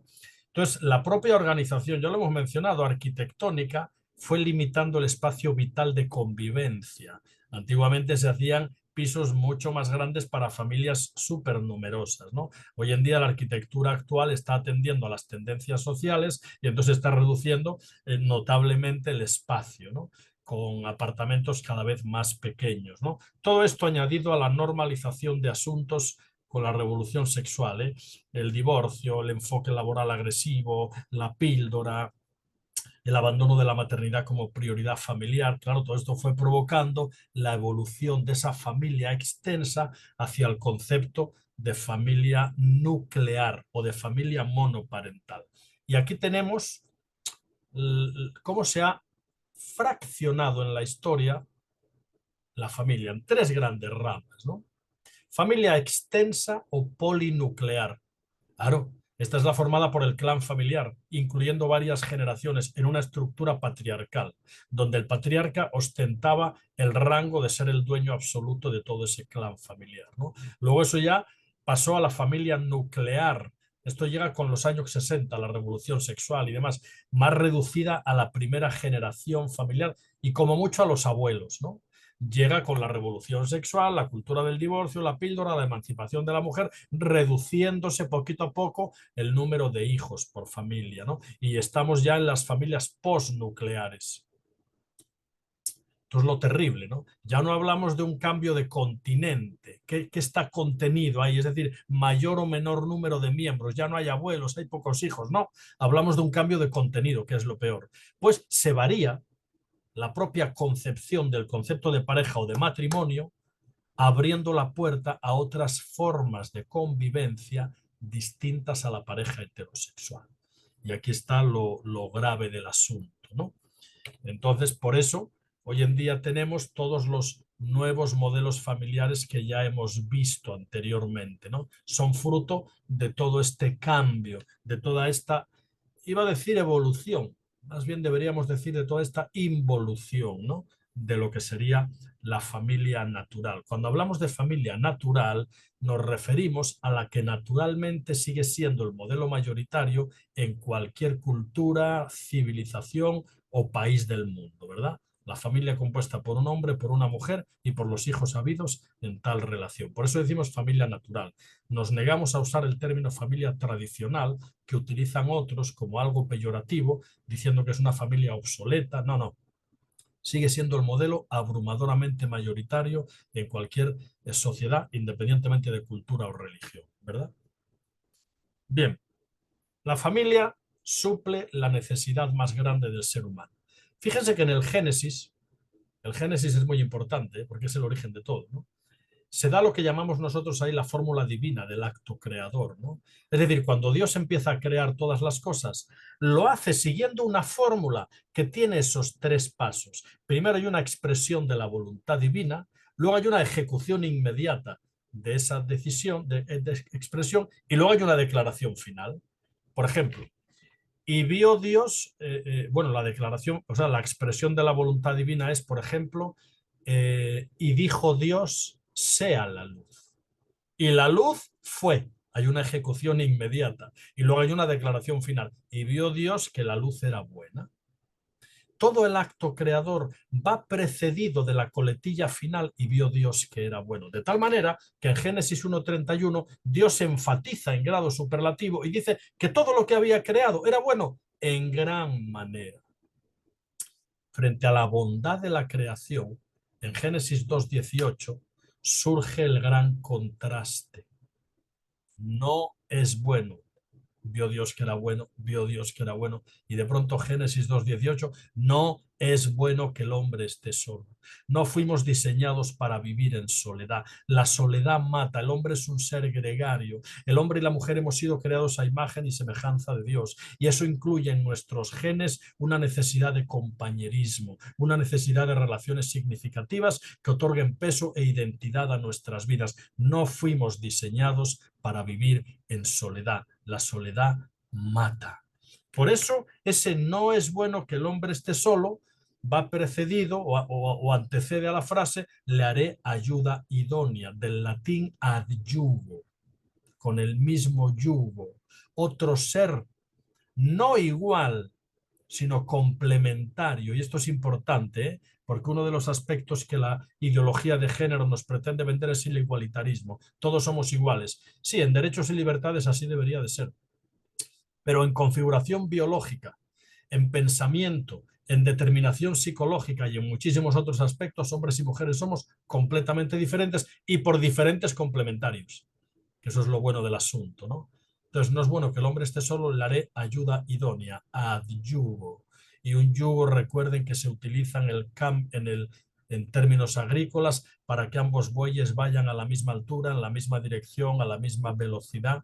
Así entiende Dios que la compañía con la que suplió la soledad de Adán, que era Eva, y por lo tanto la primera pareja de la historia, tenía que andar en esa igualdad de condiciones, pero siendo completamente diferentes para complementarse. Ese es el concepto, ¿no? No fuimos diseñados. Claro. Por eso decimos que el matrimonio, y esto hay que enseñarlo, los jóvenes tienen que saber esto. Estas son las bases que dan sentido a una tergiversación del matrimonio como nunca antes se ha visto en la historia, ¿no? Por lo tanto, esto hay que reivindicarlo, enseñarlo y vivirlo, ¿no? El matrimonio, fíjense, pertenece a lo que se llama en teología el orden de la creación. Esto es muy importante, ¿no? El orden de la creación es antes de Génesis 3, con la caída del pecado. Antes de Génesis 3 estábamos en el estado de gracia. Después de Génesis 3 pasamos al estado de desgracia. Por tanto, en el estado de gracia, en el contexto fundacional, es donde se da el orden fundacional de todo lo que después, cuando la cultura comienza a desarrollarse a partir de Génesis, sería la civilización. Por lo tanto, en el estado de gracia, en ese contexto fundacional, se da el día de reposo para preservar el culto a Dios y se da la institución del matrimonio y por lo tanto de la familia para preservar la humanidad. El mandato cultural ahí es muy claro, ¿no? Fructificad, multiplicaos, llenad la tierra y administradla. Y eso es en clave familiar. Por lo tanto, miren qué interesante. La cultura empieza a desarrollarse cuando después de la expulsión del huerto, Adán y Eva, que eran habitantes en el jardín, pasan a ser errantes, pasan a ser apátridas, expulsados, y ahí comienza la cultura a desarrollarse. Distintas poblaciones, distintas etnias, distintas tribus que adquieren distintas filosofías, distintas culturas, distintas formas de vida. Ahí la cultura empieza a desarrollarse. Pero fíjense qué interesante, lo cultural Es Pablo, adaptativo. por la situación de los corintios, ¿Cuál es que dice que adaptativo? había un templo donde había como 1000 Tienen mujeres. que apagar Después micros, voy a pasar- porque si no se nos oye a alguien por ahí. O por favor silencien ustedes mismos sus micros si no es posible. Entonces, claro, ¿qué ocurre? Que todo lo cultural hay que ir adaptándolo con los tiempos. La cultura se va adaptando, va cambiando. Pero fíjense que el matrimonio no es un asunto cultural. El matrimonio es un asunto creacional. Es decir, todo lo cultural es adaptativo, debe de ir adaptándose. Pero lo creacional no se adapta a lo creacional. Lo que nace en el contexto de la fundación del mundo no es adaptativo, sino normativo. El matrimonio es una institución que no puede variar sus funciones en base a la cultura en la que éste se desarrolle. Es decir, el matrimonio tiene unas bases y unas normas que no pueden ser alteradas, ni cambiadas, ni tergiversadas a tenor de políticas, culturas o filosofías de turno, porque tiene unas bases que son normativas. Si tuviéramos que dar una definición sencilla pero extensa de lo que es matrimonio, tendríamos que decir que el matrimonio es un pacto heterosexual monogámico y permanente. Es una definición interesante de matrimonio, ¿no? Un pacto heterosexual, monogámico, heterosexual entre un hombre y una mujer, monogámico con un solo hombre y con una mujer y con vocación de permanencia para toda la vida, ¿no? Por lo tanto, es interesante entender que las bases del matrimonio son normativas para todo tiempo y no pueden ser ni cambiadas ni tergiversadas. Claro, no tenemos tiempo, pero ahí está desarrollado todo ese orden en el que Dios quiso que nos insertáramos, ¿no? Génesis 2:18 es el nacimiento de la sexualidad y el género. No es bueno que el hombre esté solo, le haré ayuda idónea. Y al crear a otro, crea un ser diferente, sexualmente diferente. Por lo tanto, ahí nace la sexualidad. Y nace para suplir un componente de soledad, lo cual es interesante. Nace el género, los dos únicos con los que un ser humano se puede desarrollar, masculino o femenino. Claro, Génesis 2:24 es la institución del matrimonio y de la familia. Luego vendría el mandato cultural, que se me olvidó ponerlo ahí. Es el mandato que Dios le da a la humanidad: fructificad, multiplicaos, llenad la tierra y administradla. Y Génesis 2:25 es el propósito de Dios para el matrimonio. ¿Qué dice? Y estaban ambos desnudos, Adán y su mujer, y no se avergonzaban. El fruto principal de la unión matrimonial es la búsqueda de la intimidad. La intimidad es poder estar con tu pareja desnudos, física, emocional y espiritualmente, y sentirte en territorio amigo. Sentir que tu pareja conoce tus luces, pero todas tus sombras, y aún así te acepta, y viceversa, ¿no? Ese es un concepto de la intimidad. Difícil de conseguir, pero es el fruto principal de la relación matrimonial, ¿no? Y evidentemente no nos vamos a meter en esto, ustedes ya lo saben, pero es importante que nuestros jóvenes cuando se casen entiendan los tres elementos claves del matrimonio. Dejar, componente de ruptura, se rompe con el vínculo afectivo y aún económico que nos unía a nuestro antiguo núcleo familiar, el de nuestra paternidad de origen, y pasamos a formar un nuevo núcleo familiar. Y eso contiene un elemento de ruptura y tiene que ser así. Muchos matrimonios no rompen el cordón umbilical, lo alargan. Y eso trae cantidad de problemas después, con los suegros, con intromisiones y muchísimos otros aspectos. Unirse, se unirá. Esa palabra en hebreo es cuando pegas dos hojas de papel, dejas que se sequen y luego las intentas separar. Es una unión permanente que se puede romper y se va a romper lamentablemente en muchos casos, porque acuérdense que los principios bíblicos, el ideal teológico, choca con una realidad social muy dura marcada por el pecado. Y eso complica muchísimo las cosas, ¿no? Pero unirse habla de un pacto de fidelidad y de un compromiso mutuo de permanencia hasta el final. Y ser una sola carne, es un verbo ahí, está en futuro, serán una sola carne, alude a la sexualidad en el pacto matrimonial. Y cuando dice serán una sola carne, está queriendo decir que en la relación sexual y en la búsqueda de la intimidad como el fruto principal de la relación sexual se lleva toda una vida, ¿no? Porque todo eso es muy interesante, porque de ahí se desprenden estudios profundos sobre la sexualidad humana, sobre el valor de la unión matrimonial, sobre la familia como un ente separado, pero no desconexo de sus generaciones y de sus antepasados, ¿no? Y hay, en España diríamos, hay mucha tela para cortar con todos esos versículos, ¿no? Miren, esto yo me veo obligado a hablarlo con ustedes, porque la crianza de nuestros hijos, la salud de muchos matrimonios depende de la correcta interpretación de estos términos que han sido tan mal interpretados históricamente. Claro. ¿Qué pasa, hermanos, en muchísimas iglesias cuando de repente hablamos de la autoridad, de cabeza, del sometimiento?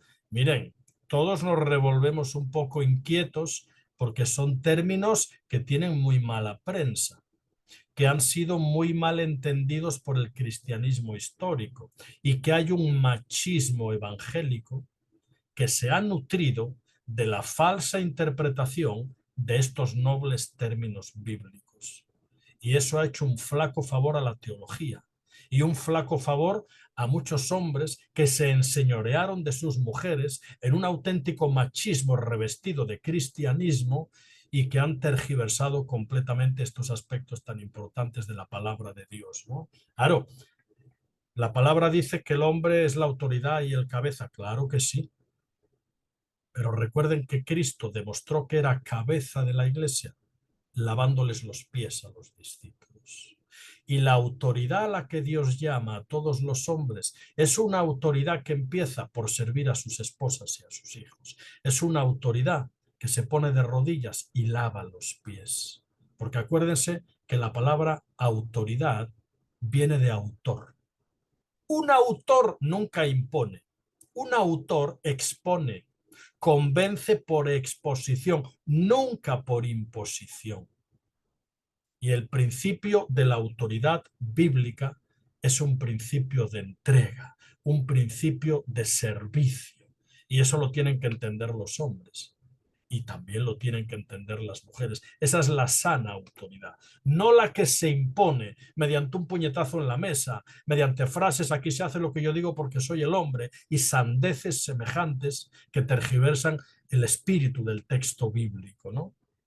Claro, cabeza, el hombre es cabeza, claro que el hombre es cabeza, pero es cabeza para liderar amando, es cabeza para sacrificarse por su familia, ¿no? Es cabeza en ese sentido, no en otro. Y luego hablamos del sometimiento. Las mujeres se tienen que someter y todo el asunto. Claro, miren lo que les digo.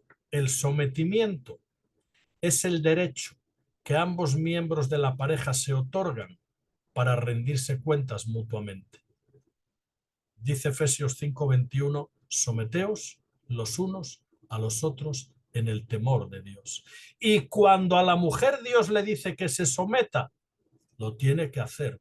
Pero el hombre también se tiene que someter cuando el hombre hace algo incorrecto y la mujer le dice, tú aquí no lo hiciste bien. Y el hombre también se somete a la mujer, porque el sometimiento mutuo es la base del crecimiento mutuo. Y eso tenemos que entenderlo, ¿no?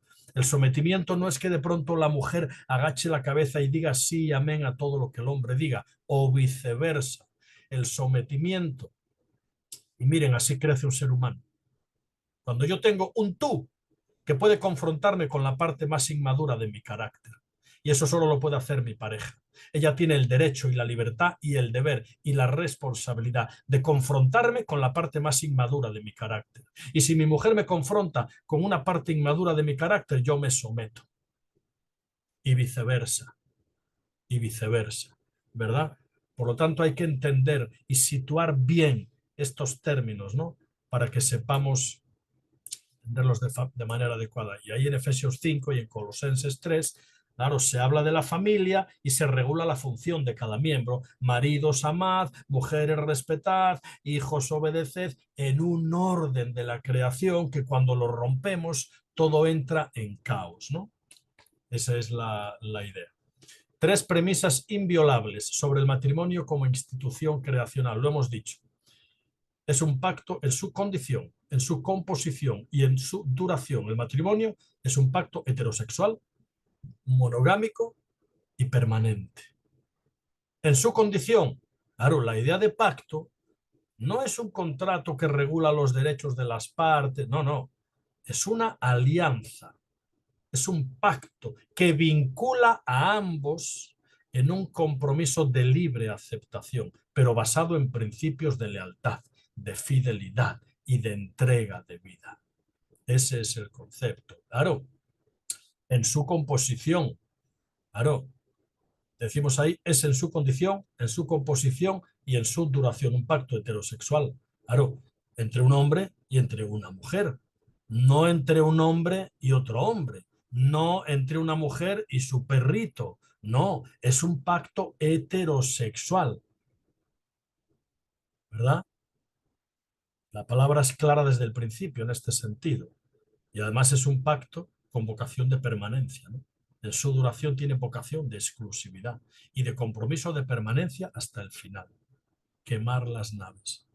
Cuando Hernán Cortés, que se supone conquistó México, llegó con sus navíos a las costas del Caribe mexicano, allá por el Cancún, desembarcó a sus hombres y quemó las naves. Hernán Cortés tenía el encargo de conquistar aquella tierra desconocida. Y al quemar las naves, ¿saben lo que provocó Hernán Cortés? O lo que impidió, mejor dicho, impidió que sus hombres, ante la más mínima dificultad en el proceso de conquista, tuvieran la tentación de regresar a las naves y volverse a España a las faldas de mamá. Y al cortar la posibilidad de regresar, solo les quedaba ir adelante y conquistar. Y conquistaron, porque tenían claro el concepto del compromiso. Si todos los matrimonios tuvieran claro que cuando nos casamos quemamos las naves, ni el divorcio, ni las problemáticas, ni otros aspectos naturales, ni las piedras naturales en el camino de la vida matrimonial nos pueden hacer dudar del compromiso que una vez hicimos. Eso es inquebrantable. Este es el concepto de quemar las naves, ¿no? Por eso la familia, la natural, es una institución de orden público. En España lleva legalizado el matrimonio homosexual no sé cuánto tiempo y ahora querrán legalizar el matrimonio de objetofilia y el matrimonio multiespecie, y eso nosotros no lo podemos permitir. Vamos, no nos queda más remedio que admitirlo si se legaliza, pero ni en nuestra ética ni en nuestra enseñanza jamás va a estar semejante desvirtuación del concepto de familia y del concepto de matrimonio. Es una institución de orden público porque tiene la potencialidad de generar vida. El matrimonio heterosexual, es la única institución que tiene la potencialidad de ser generadora de vida y por lo tanto de reemplazo generacional. Y leo textualmente, la familia natural, formada por hombre, mujer e hijos, es el modelo mayoritario en cualquier civilización y el único modelo de convivencia que garantiza la supervivencia de las civilizaciones. Es una institución con la categoría de orden público y la única con la potencialidad de generar vida. Claro. Eso no lo puede tener ninguna otra institución, ni el mal llamado matrimonio heterosexual, ni mucho menos el matrimonio multiespecie o cosas semejantes. Hay un equilibrio en el orden natural. Cosmos. Cosmos en griego, aparte de mundo, significa orden. Y cuando el hombre rompe el cosmos, entramos en caos, en desorden. Claro.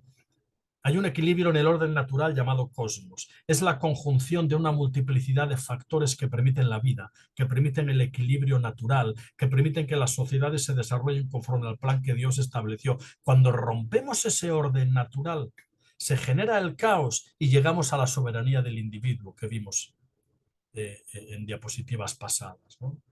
Entonces, claro, cuando los gobiernos no defienden políticas que apoyen la familia, el desorden social está garantizado. Una buena definición de familia y de matrimonio. Matrimonio es una institución divina, ordenada y sellada por Dios, donde hombre y mujer pactan un compromiso de vida en común que generalmente es coronado con el don de los hijos. Digo generalmente, que puede haber matrimonios que no tengan hijos y son matrimonios perfectamente válidos, aunque la ley natural y lo normal es que un matrimonio acabe teniendo hijos, ¿no? Pero puede ocurrir que no los tenga y es matrimonio válido igualmente. Familia es el sistema vivo diseñado por Dios para promover las relaciones primeras del ser humano en base al amor, en base al respeto, y cuya función principal es la de contribuir al desarrollo integral, a la expresión de afecto y a la comunicación entre sus miembros, ¿no? De acuerdo al plan y al propósito de Dios. La teología muy bonita, hermanos. Pero miren, el ideal de familia y de matrimonio choca frontalmente con una realidad que es la suya y la mía, marcada por el pecado. Y eso complica mucho llevar a buen término todo esto, ¿no? Por eso nosotros decimos, en psicología se habla de familias funcionales y familias disfuncionales. No existen familias funcionales, ni siquiera una, hermanos. Miren a la suya. No hay familias funcionales, todas somos disfuncionales, todas, todas. Lo que pasa es que lo que hay son familias más disfuncionales que otras, ¿verdad? Pero todas somos familias disfuncionales, empezando por la familia de Jesús. José casi estuvo a punto de divorciarse. Hombre, porque eso de que su mujer estaba embarazada del Espíritu Santo no lo acababa de entender muy bien, ¿no? Si cogemos cualquier familia bíblica, absolutamente todas son familias disfuncionales. Y la Biblia no lo evita, porque nos presenta un modelo realista de familia. Pero tenemos que aspirar a que nuestra familia tenga los componentes, la ética y los valores de una teología que tenemos que aprender primero aquí, creencia, para luego traspasarlo a la vivencia. Y creencia y experiencia hacen hombres íntegros. Cuando la creencia, teología, se lleva a la experiencia, vida práctica, hacemos hombres, mujeres y familias íntegras, ¿verdad? Bien, termino contándoles la historia de Víctor Frank. Víctor Frank fue un gran psiquiatra. Cuando tenía apenas 20 años, empezó a trabajar allí en su Viena natal. Pero en ese tiempo llegaron los nazis. Y resulta que Víctor Frank era de padres judíos. Víctor se acababa de casar con su esposa Ana y les habían concedido una beca para ir a Estados Unidos a continuar su prometedora carrera como psiquiatra. Y entonces Víctor se preguntó, ¿qué hago? ¿Me voy a Estados Unidos a una prometedora carrera y dejo a mis padres, que son judíos, y no sé qué les va a pasar? ¿O me quedo aquí y renuncio a mi carrera personal? Tenía una duda y se fue a una iglesia a orar. Y dice la historia que cuando el gran psiquiatra Víctor regresa a su casa, se encuentra a su padre con un trozo de mármol y le pregunta, papá, ¿qué llevas ahí? Ah, hijo, es que acaban de bombardear la sinagoga. Esto es un trozo de mármol de los 10 mandamientos. ¿Y qué dice, papá? Dice, honra a tu padre y a tu madre para que te vaya bien sobre la tierra. Y Víctor se quedó en la tierra. Renunció a irse a Estados Unidos. Se quedó con su padre y con su madre. Él, sus padres y su esposa fueron llevados al campo de exterminio número 1, Auschwitz. Víctor Frank vio morir a su padre entre sus manos. Su madre también falleció. Y hombres y mujeres que estaban separados por una alambrada. Una noche triste, después de la muerte de su padre y de su madre, Víctor y Ana entrelazaron sus manos entre los barrotes de la alambrada que les separaba. Su esposa Ana estaba embarazada y al día siguiente la iban a obligar a abortar, porque los campos de concentración no querían mujeres embarazadas. Y esa noche oscura, Víctor le dijo a su esposa, yo voy a trabajar todo lo que nos ha ocurrido, yo lo voy a contar. Y el primer libro que yo escriba se lo vamos a dedicar a esa criatura que no va a ver la luz.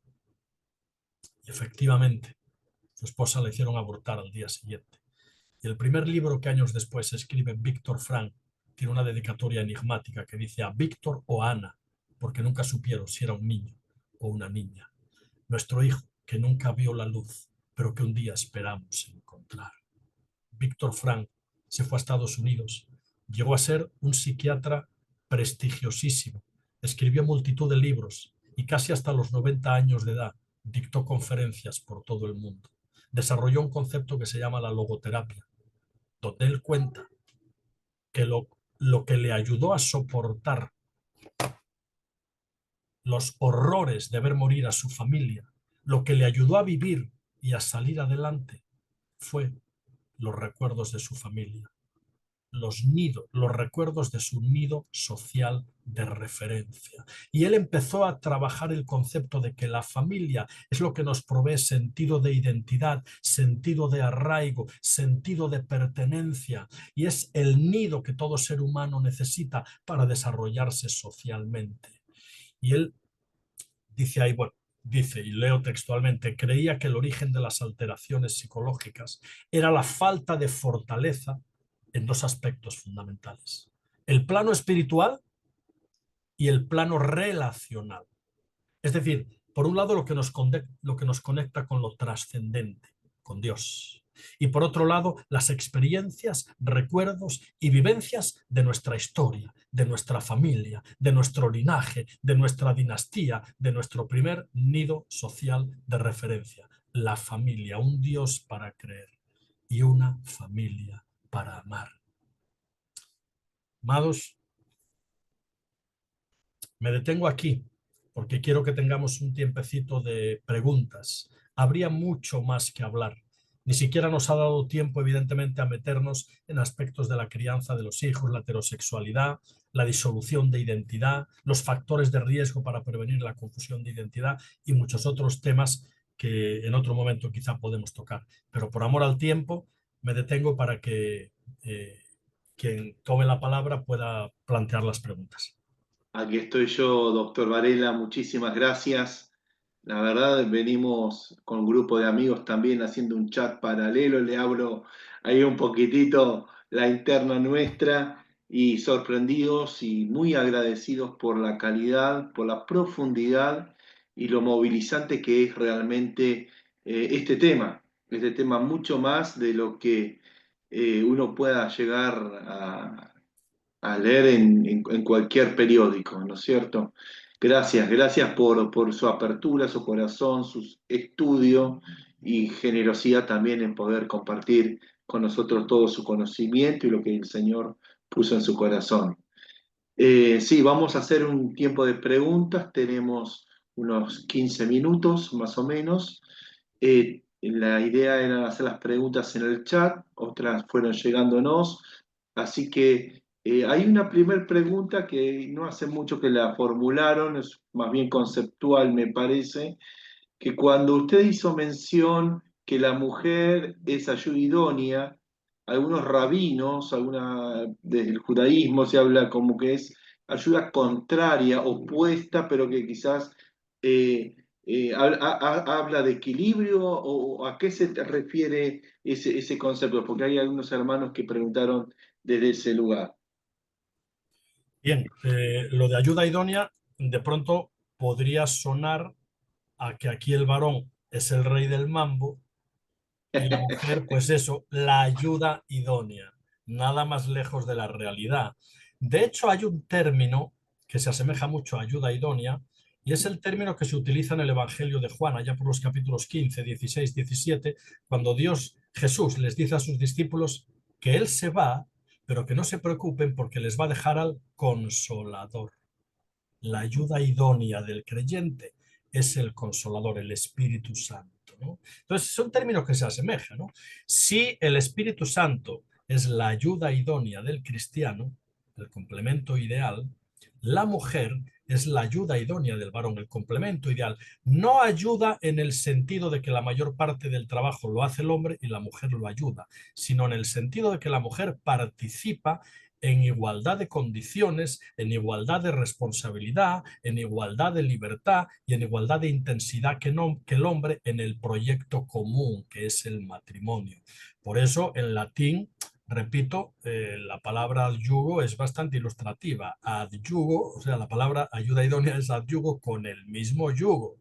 Y acuérdense que el yugo tiene esa particularidad de hacer que los dos bueyes tengan todo por igual. La misma altura, la misma dirección, la misma velocidad, el mismo objetivo, ¿no? Entonces, eso es un poco el concepto de ayuda idónea. Excelente, súper claro, muchísimas gracias. Así aclaramos que no hablaban de traducción, etcétera, etcétera. Así que está muy bien. Gracias por traer también la parte del Nuevo Testamento, porque a veces nos queremos quedar con una parte nomás de la Biblia, pero hay que verla integralmente a toda la palabra de Dios. Muchísimas gracias. Otra pregunta que nos llega es, ¿cómo poder poner contención a esta sociedad líquida, ¿no es cierto? O contención, estructura ante una sociedad líquida que afecta directamente a nuestras familias, iglesias, incluso a nuestras propias vidas. Perdón, ¿puedes repetir la pregunta, Marco? Sí, tiene que ver con respecto, me parece, a la primera parte, cuando hablaba de que se rompen los límites, Sí. todo fluye de otra manera. Entonces, ¿cómo poner contención a algo que es líquido en este sentido, que afecta directamente la familia, la vida de la persona, la iglesia? Bueno, por eso hay que conocer, porque lo que conocemos lo podemos evitar. Bien. Por eso hay que conocer al enemigo, ¿no? Hay que conocer las claves de una sociedad que si las desconocemos podemos caer en sus trampas, ¿no? Nosotros los cristianos tenemos la luz. No estamos en la cultura de la posverdad. O sea, vivimos en la cultura de la posverdad, pero se supone que el cristiano no está contaminado con toda esa ética de vida, ¿no? Por lo tanto, claro, ser padre hoy en día es un poquitito más complicado que en mi época, ¿eh? Ser padre hoy en día implica que los padres, padre y madre, tienen que ser muy conscientes de que no empiezan de cero en la educación de sus hijos, empiezan de menos mucho, porque sus hijos ya están siendo colonizados en la escuela.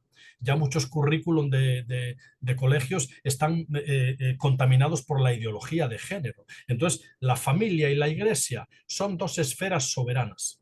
Y Calvino hablaba de la soberanía de las esferas, ¿no? Atendiendo a que la familia debería de ser una esfera soberana, donde la educación de los hijos en materia de ética, en materia de filosofía, en materia de teología, en materia de espiritualidad, tiene que correr a cargo de los padres. El problema es que cuando los gobiernos usurpan funciones educativas que deberían de ser privativas del entorno familiar, ahí hablamos de una dictadura del Estado, que ya se está produciendo lamentablemente, ¿no? Por eso las dos únicas instituciones capaces de otorgar sentido, capaces de seguir los valores bíblicos y de inculcar a las nuevas generaciones el orden adecuado son la familia y la iglesia, por este orden, ¿no? Y la familia y la iglesia tiene que estar preparada. Nosotros tenemos una frase que dice: no podemos defender la fe con piedras y palos frente a la artillería erudita del enemigo solo por pertenecer al bando correcto. Si queremos defender la fe tenemos que dar la talla en el campo espiritual, en el campo académico y en el campo familiar, porque si no, termina la frase, es preferible el oscurantismo privado a la necedad pública, ¿no? Entonces, claro, esto es, llegó la hora de la verdad. Llegó la hora de poner en práctica todo lo que hemos leído, estudiado, teologizado. Las familias es el último reducto que nos queda para hablarle a esta sociedad de que hay otras formas, otra manera, de que sigue habiendo una familia heterosexual, natural. Y todo eso tiene que ser promovido desde la iglesia con escuelas de padres, con hablarles a los jóvenes de sexualidad, a los niños hay que hablarles de sexualidad desde que son bien chiquititos y explicarles la dinámica de la biología sexual con peros y señales absolutamente. Y entonces todo esto tiene que ser una labor donde nos demos cuenta de que si nosotros no tomamos el control en estas áreas tan importantes, lo van a tomar otros en la educación de nuestros hijos. Y ese es el riesgo que no podemos correr. Tal cual, ser intencionales y saber esos vacíos que hay en la cultura, en la teología, en el núcleo familiar y ser asertivos, ¿no es cierto? Sí. En la propuesta que se nos quiere venir, pero como dijo usted, con conocimiento, tanto de lo que tenemos, del valor que tenemos, cómo manejarlo, pero también de lo que viene enfrente para saber anticiparlo. Así Excelente, excelente. ¿De qué manera se puede hablar de familia a hijos, a parejas que creen que primero está la carrera y el realizarse antes de pensar en su desarrollo familiar? Bueno, ahí habría que matizar, evidentemente, que un joven aspire a tener una carrera y a profesionalizarse es noble, es loable, es bueno, es aconsejable, pero la vida de todo joven debe de estar marcada por al menos por dos preguntas existenciales, ¿no? con quién quiero compartir mi vida Ujú. y qué quiero ser en esta vida, ¿no? Claro, la profesionalidad solo cubre una parte de nuestra vida, ¿eh? Uno es profesional, no sé, 20, 30, 40, a lo mejor 50 años, ¿no? Pero el propósito de nuestra vida no es llegar a ser un buen profesional. El propósito de nuestra vida tiene que llegar a ser un buen cristiano, un buen padre y un buen esposo. Si en la primera pregunta respondemos que queremos familia, que queremos esposa y que queremos hijos. Yo puedo entender perfectamente que una persona diga que él prefiere quedarse soltero y sí, dedicarse a su profesión. Está bien, no pasa nada, no peca en ningún sentido, pero lo natural es que el hombre anhele fundar una familia, dejar un legado, dejar una historia, tener unos hijos a los que transmitir una herencia. Eso es lo normal, o sea, lo más normal y lo más natural, ¿no? Entonces, los jóvenes tienen que plantearse eso, ¿no? Si en su proyecto vital de vida, que es la que va a abarcar toda su vida hasta la muerte, quiere tener una esposa y quiere tener unos hijos. Y si responde que sí, la profesionalización está muy bien, pero no tiene por qué entrar en conflicto. Una mujer que sea profesional no tiene por qué tener un conflicto con la maternidad. No lo tiene por qué tener. Se trata de priorizar y de buscar los momentos adecuados para cada cosa y de hacer planificación familiar y de tener sentido común, ¿verdad? Pero claro, a veces el sentido común es el menos común de los sentidos, ¿no? Tal cual, tal cual. Otro problema que también vemos en la cultura aquí en Argentina, seguramente en otros países latinoamericanos, agradecemos a los hermanos que nos están acompañando de otros lugares de Latinoamérica, es que hay familias, pero como se habló anteriormente y muy bien lo explicó, rotas, que vienen con historias, con tragedias, con violación, con abusos, con mucho miedo, muy cargados, ¿no es cierto? Entonces, a la hora de querer uno decirle, bueno, tenés que casarte, hacer las cosas bien, hay toda una historia detrás como que asusta. ¿Cómo podemos afrontar esta realidad también? Eh, resúmeme, Marcos, un poco la pregunta, por favor. Resúmemela un poquitito. Sí, tiene que ver con respecto a la historia de muchos matrimonios o personas que quieren Ah, realmente hacer las cosas bien, pero tienen un pasado bien, en desgracia. ya lo entendí. Bueno, es lo que hablábamos antes, ¿eh? Todos los cristianos, todos los cristianos tenemos los pies de barro. Todos vamos a caer, todos vamos a pecar. Y a Dios, fíjense que le importa más que cuando pecamos, más que el pecado en sí, porque va a ocurrir. A Dios le importa que nos levantemos, que aprendamos del error cometido y que continuemos adelante, ¿no? Yo creo que una persona que se casa sin haber tenido los criterios adecuados, ni la formación adecuada, ni el conocimiento de la otra persona adecuado, y más adelante lamentablemente se divorcian, yo creo que hay que darles una segunda oportunidad. Y en ese nuevo matrimonio sí tiene que haber un conocimiento real de lo que implica el matrimonio, de lo que implica el compromiso y el pacto matrimonial. Sí que tiene que haber un sentido de que tiene que ser definitivo, pero yo creo siempre en las segundas oportunidades. Yo sé que hay teologías en muchas iglesias que no admiten el matrimonio de personas divorciadas. Yo no creo en el divorcio, pero sé que se va a dar. No creo en la mentira, pero sé que se va a dar. Y a un mentiroso yo le puedo dar una segunda oportunidad. Y a alguien que de pronto falló en su matrimonio, yo le doy una segunda oportunidad. ¿Quiere eso decir que yo avalo el divorcio o que creo en el divorcio? No creo en el divorcio. Pero yo no creo que se pueda condenar a un joven de 25 años que cometió el error de no casarse conforme a los valores o conforme al conocimiento o que cometió un error. No puedo condenarlo de por vida a que se quede soltero de por vida o se reconcilie con una mujer que de pronto ya se casó con otro hombre o lo que sea, ¿no? Entonces, la teología hay que aprender a llevarla al día a día, a los asuntos cotidianos y sin negar la esencia de lo que se está predicando, tenemos que ser misericordiosos con las personas, ¿no? Evidentemente, una persona que se casa después de un divorcio tiene un as bajo la manga, no tiene toda la confianza, porque ya falló una vez. Entonces va a tener un poquitito más de dificultad a la hora de depositar plenamente la confianza en la otra persona. Hay matrimonios que se casan y aportan hijos habidos en anteriores relaciones. Eso es complicado. Eso complica la convivencia familiar, se hace más difícil. Imposible no, pero más difícil sí. Es decir, tenemos que saber aplicar la gracia de Dios dentro de la ética bíblica. Esa es la idea. Muy bien, muchísimas gracias. En Argentina se está dando mucho que también muchas personas Bueno, están mencionó, humanizando a los animales, sean gracias. gatos, perros, etcétera. ¿Cómo enfrentar esta realidad, ¿no es cierto? Y entendiendo también que es parte de lo que es la sociedad líquida y el lugar que ocupan los animales y el lugar que ocupan los humanos. ¿Qué nos podría Claro. decir al respecto? Bueno, esas son las consecuencias lamentables de haber roto una ética normativa, ¿no? Ese es el caos en el que estamos entrando cuando se rompen todos los parámetros que Dios establece para un orden adecuado, ¿no? Se rompen todas las fronteras, ¿no? Se rompe la frontera de la identidad, se difumina la identidad, se rompe la frontera de lo humano, lo animal, y llegamos a las familias multiespecie y a todo lo que estamos viendo. Esto son los frutos amargos y podridos de una siembra que no empezó bien desde el principio.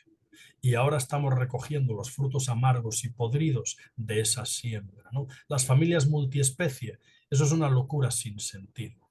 Ahora bien, yo puedo entender que una mujer o un hombre que están solos, por lo que sea, les guste tener un animal de compañía. Yo he tenido 2 perros. Se nos murió el último con 14 años este mismo año. Me gustan los animales. También tengo un loro, fíjense. Y tengo 2 pececitos en un pequeño estanque. Pero los animales están en un plano y los seres humanos en otro. Humanizar a un animal es maltrato animal. Usted no puede ponerle un vestidito a un perro, ni limpiarle los dientes, ni darle helados, ni tratarlo como si fuera un ser humano, porque eso es maltrato animal. Los animales tienen su plano y es un plano por debajo del ser humano, ¿no? Entonces, llegar a toda esta locura de familias multiespecie y todo el asunto es algo que rompe los principios éticos desde todo punto de vista, ¿no? Sin desmerecer que estamos en contra del maltrato animal, sin desmerecer que estamos a favor de tener mascotas y animales de compañía, pero nunca con la pretensión de elevar un animal de compañía a la categoría humanizada y considerarlo como un igual y todo lo que entraña y lo que implica. Porque, como dije ya anteriormente, ese es un paso previo a la zoofilia. A que se quiera tener sexo con animales porque ya están casi al mismo nivel que la categoría humana, ¿no? Eso es una locura. Tal cual, tal cual. Muy claro, muchísimas gracias. Una última pregunta porque ya el tiempo se nos está yendo, pero ¿qué estrategias tendría, Pastor, para acercar a Dios a esta sociedad líquida en términos también prácticos, estratégicos? Pues tendríamos que hacer lo que Magreit, que es un pastor anglicano, denomina apologética de construcción de puentes. ¿Qué es eso? Imagínense que hay un río y en la otra orilla del río tenemos, por ejemplo, al colectivo LGTBI, militante, combativo, o tenemos a ateos que proclaman el concepto del nihilismo, de la nada, del ateísmo, y tienen un montonón de piedras. Y en este lado del río está la iglesia cristiana, con otro montonón de piedras. Y de pronto, del otro lado del río, los del colectivo LGTBI comienzan a lanzar una piedra. Talibanes, ¡pumba! Fundamentalistas, inmisericordes, y empiezan a lanzarnos piedras. ¿Saben cuál sería una reacción humana de la iglesia? Devolverles las piedras que nos están lanzando, defendernos, ¿no? Pero Magreit, el pastor, dice, la iglesia cristiana no es enemiga de nadie. más bien alternativa de todos. Y con esas piedras que recoge y con las que tiene, tenemos que ser capaces de construir puentes. Puentes que nos acerquen a las necesidades reales de un colectivo marginado, de un colectivo donde los miembros que lo conforman han sido abusados, han sido violados, y hay que llegar ahí, a las necesidades reales de personas que necesitan una palabra de aliento, de ánimo, para decirles que sí es posible creer en un Dios que salva, que sí ellos pueden tener otro estilo de vida, ¿verdad? Pero eso no es fácil. Y en esa apologética de construcción de puentes tenemos que aprender a llegar con la gracia de Dios a las necesidades reales de todo ser humano. Cuando quitamos la filosofía, las políticas combativas, lo que nos quedan son hombres y mujeres sedientos de algo auténtico. Y la Iglesia tiene que ser capaz de otorgarles con gracia ese amor que sana heridas, que cierra recuerdos dolorosos y que les puede dar esa vida plena que todos necesitamos, ¿no? Y eso hay que hacerlo con la gracia de Dios. Muy claro y más acertado imposible, y que el Señor realmente nos dé esa apertura de corazón, ¿no es cierto? Porque a veces creemos simplemente con la razón vamos a Sí, ganar, ¿no? Y dice el apóstol Pablo que realmente la razón, el conocimiento envanece, más sí. la gracia edifica.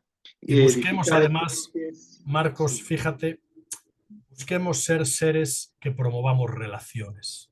correcto. Invitar a las personas a tomar algo, a comer, sociabilizar, eso es importantísimo. Juan Varela, 1.000.000 de gracias, la verdad, amamos Sevilla, amamos España, bendecimos su patria también. Adriana, ¿te gustaría bendecirnos en una oración? Sí, sí, es un honor.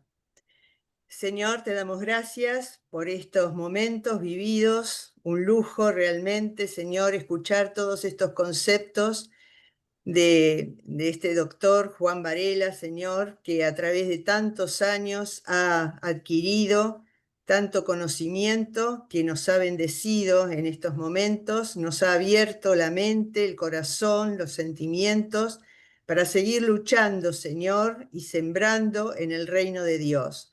Hay tanto por hacer, Señor. Damos gracias por los que han sembrado, Señor. Damos gracias por aquellos hombres y mujeres que han visto, nos han dejado un legado muy grande y muy lindo, Señor. La unidad de la Iglesia y la extensión del reino de Dios.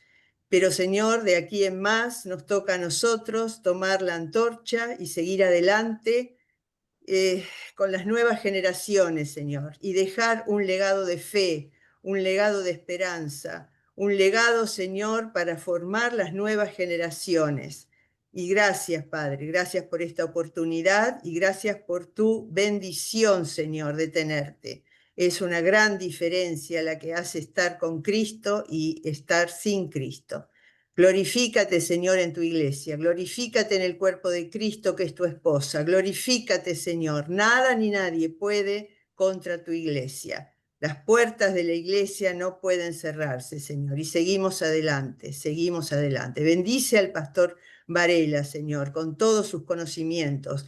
Que siga siendo de bendición, Señor, para las próximas generaciones. Dale salud, dale fortaleza, Señor, a él y a toda su familia. Gracias por tenerlo y gracias por haber tenido la oportunidad y el gran honor de escucharlo. En el nombre de Jesús, Señor, gracias por esta organización y por haber participado de todo este evento. En el nombre de Jesús te lo pedimos. Amén y amén. Amén. Muchas gracias, Adriana. Un beso grande también para ti. Gracias, gracias, gracias. Hermanos, quedamos simplemente así en conexión. Saben que por el grupo de WhatsApp va a ir mucha información. El mes que viene se está programando algo para docentes, para todo lo que es educación, por el Día del Maestro y el mes del maestro. Pero este fue un mes intencional con respecto a niñez, adolescencia y familia. Así que todos estos recursos que hemos tenido desarrollados en este mes les va a llegar a su correo electrónico a la mayor brevedad. Los saludamos, los bendecimos. Una vez más, Pastor Varela, muchísimas gracias y un abrazo grande a los hermanos allí de la Alianza Evangélica Española y a nuestros amigos también.